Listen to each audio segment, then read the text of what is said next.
Indifference and silence are the marks of a coward. It is time to be courageous.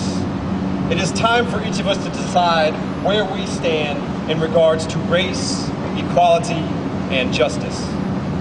My name is Jason White, and I am a student here at Mansfield University. I do not know all of the facts in regards to the death of Trayvon Martin, and I do not presume to tell others what they do or do not know pertaining to this incident.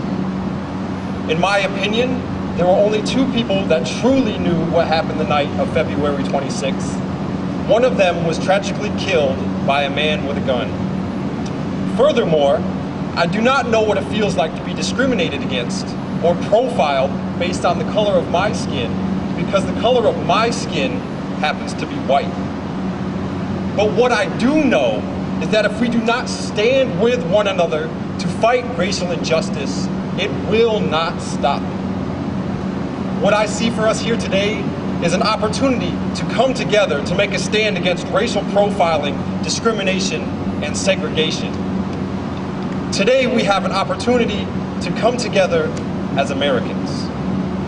In 1963, Martin Luther King Jr. told the world that he had a dream, that his 4 little children would one day live in a nation where they will not be judged by the color of their skin, but by the content of their character. Now we find ourselves in a moment that will define the character of our country and its people. Our character will be defined by the choices we make in our nation's fight for equality. To end this fight is going to take all of us, because I believe that we will never have true equality without unity and solidarity. So if you are here today to take a stand to support equality and justice, not just for Trayvon Martin, but for all people, I am here to stand with you. Today we can remind our country that the peace that comes from unity is more powerful than any act of violence.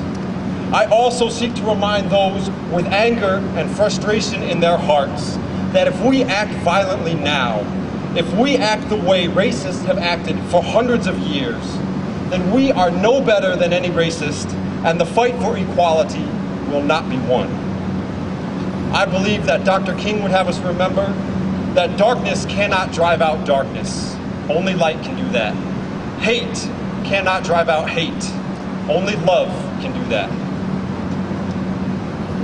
I would like to end with a story that I think might help us.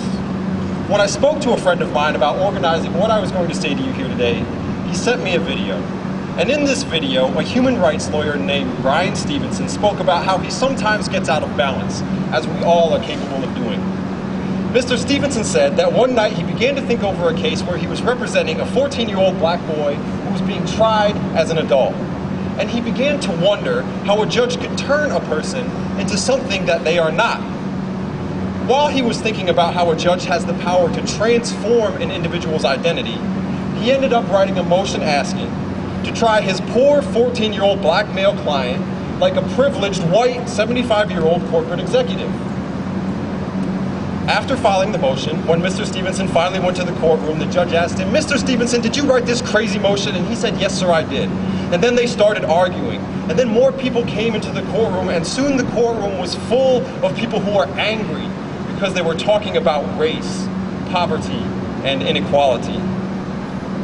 Then an older black man who was the janitor came into the courtroom and sat behind Mr. Stevenson. Eventually, the judge decided it was time for a break, and during the break, a deputy sheriff came over and asked the janitor why he was in the courtroom. The older black man replied, "I came into this courtroom to tell this young man, keep your eyes on the prize and hold on." Each person must decide for themselves how they will handle the death of Trayvon Martin and matters of race and equality. I believe that if we stand together, our prize will be equality for everyone, regardless of their personal preferences or the color of their skin. If we stand together, majorities and minorities will no longer be based on the color of their skin, but by the number of people who are willing to stand together for what they know is right. Together, we outnumber the racists, the greedy, and the unjust. We have an opportunity to establish an identity as a country that cares about human rights and equality. We have an opportunity to establish an identity as a country that stands together to take on the tough challenges. I believe that our destiny is tied to the destiny of everyone. I believe that equality, liberty, and justice are more than just words. They are ideas that will be realized. So I'm holding on, because I believe that if we stand together and we keep our eyes on the prize, one day everyone in our country and eventually our world will be truly free at last. Thank you.